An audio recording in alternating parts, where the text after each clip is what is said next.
ఉక్కు పరిశ్రమ కోసం ఆమరణ దీక్ష చేస్తున్న రాజ్యసభ సభ్యుడు సీఎం రమేష్ కు పలువురు నేతలు సంఘీభావం ప్రకటించారు. విశ్రాంత ఐపీఎస్ అధికారి లక్ష్మీనారాయణ దీక్షాస్థలికి వచ్చి మద్దతు తెలిపారు. ఆంధ్ర మేధావుల సంఘం అధ్యక్షుడు చలసాని శ్రీనివాస్ సహా పలువురు నేతలు, ప్రజలు సంఘీభావం ప్రకటించారు. వాళ్ళు మాట్లాడుతున్నారు పిట్ హెడ్ ప్లాంట్ కావాలంట.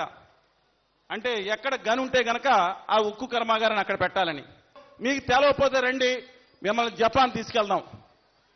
జపాన్లో 1 కేజీ ఇనుము గంజును ఈనాడు లేకపోయినా ఇవాళ ఆంధ్రప్రదేశ్ నుంచి తీసుకెళ్లి అక్కడి నుంచి స్పెషల్ తీసుకెళ్లి మళ్ళీ ఇండియాకి కూడా సప్లై చేస్తా ఉన్నారు. అంతిమంగా విజ్ఞప్తి చేస్తున్నా, ఈ పోరాటం కొనసాగాలి. సంఘీభావం తెలియజేసే ప్రతి నాయకులకి కూడా మేము కృతజ్ఞత తెలియజేసుకుంటాం. రమేష్ గారు గత 10 రోజుల నుంచి చేస్తున్న దీక్షకు కూడా ఆయన మాట్లాడాను నేను.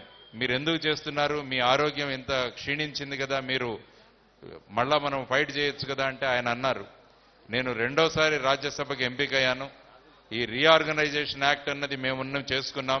ఇందులో ఉన్న ఒకటిని నేను తీసుకురాకుంటే నేను ప్రజలకు ఏ విధంగా నేను సమాధానం ఇవ్వాలి అని ఆయన నాకు చెప్పడం జరిగిందనమాట. అందువల్ల ఆ విధంగా ఒక పట్టుదల ఉన్న మనిషి మంచి సంకల్పంతో ఏదైనా మొదలు పెడితే మంచి జరుగుతుందన్నది మన పురాణాల్లో రాసిన విషయం. ఉక్కు ఫ్యాక్టరీ నిర్మాణం విషయం మీద ఒక నిర్ణయం తీసుకుంటానని కేంద్ర ప్రభుత్వాన్ని గురించి నేను కూడా నా వంతు సహకార్యంగా నేను వాళ్ళకు తెలియజేయడం జరుగుతుందని మీ అందరికీ తెలియజేస్తున్నాను.